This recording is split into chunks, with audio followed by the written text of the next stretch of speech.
my name is Nikki Richardson. Welcome to my channel. In this video I'm going to show you what I made yesterday. I made this beautiful bezel pendant necklace. This is Scottish marble and I've got a nice open back because I think why cover up a beautiful gemstone when you can have a reversible pendant.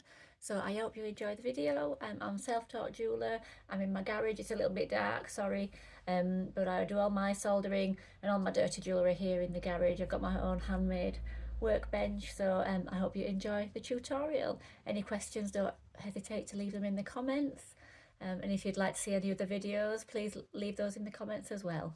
Thank you. Bye. I bought this cabochon from the Curious Gem in Edinburgh in Scotland, one of my favourite suppliers. This is the first time that I've ever used gallery wire. I normally use bezel strip for pendants, but I wanted to try and do something a little bit different and a little bit unique. So I got this gallery wire strip from Cookson Gold, and it's really easy, as you can see, to mould around the pendant, so you can put a little black mark so you know where to cut.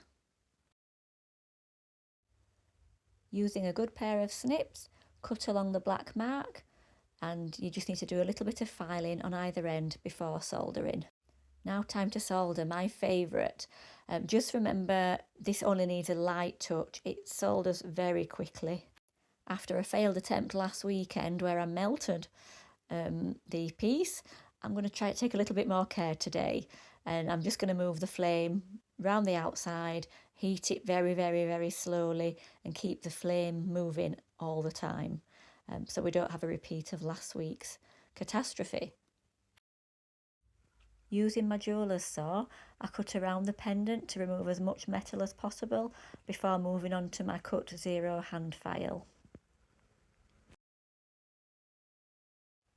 Now you've got the outside as flush as possible, you can use these calipers to mark and scribe a line all the way around. This is the line that you're going to use to cut out with your saw blade. Now it's time to drill a little hole in the back of the pendant so you can fit the saw blade through. Now it's time to cut out the back of the pendant with your jeweller's saw. Just try and keep on the line as much as possible and take care to do this. Slow down, I've speeded this up for the camera. Slow down, take your time, because the neater you do this, the less filing you have to do later.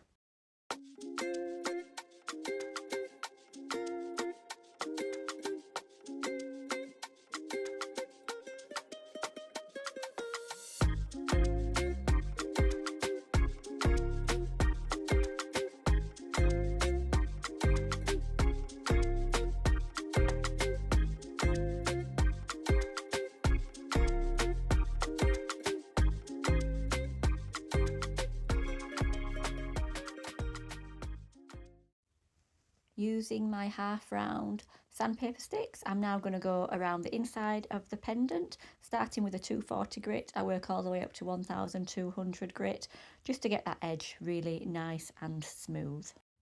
It's always a good idea to check periodically, making sure that you've still got a good fit and nothing's gone wrong. Now it's time to sand the back of the pendant using my sandpaper rolls and Dremel. I'm using a 240 grit and I work all the way up to 1200 grit to get a nice smooth finish.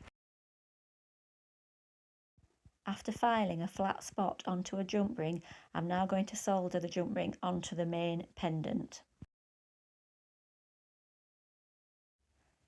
It's always a good idea at this point to check that you've got a good solder join, because you can always add more if you need to. After spending some more time in the pickle, it's now time for polishing. Finally, it's time to set the lovely gemstone. I'm using a normal bezel pusher to do this. I'm starting at south and then going to north, then east and then west and all the little bits in between. I found this really easy to set. Sometimes I can actually hurt my hands setting pendants, but this bezel strip was really a delight. And I will be definitely using it again in my future designs.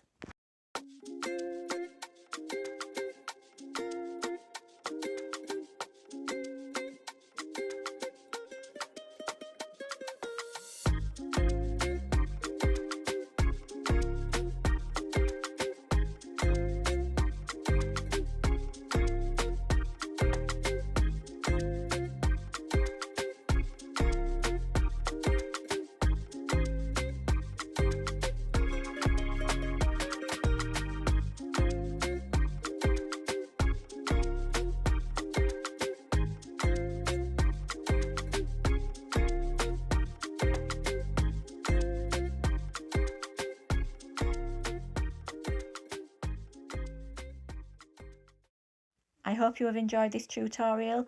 Please like, comment and subscribe, and I'll see you in the next one.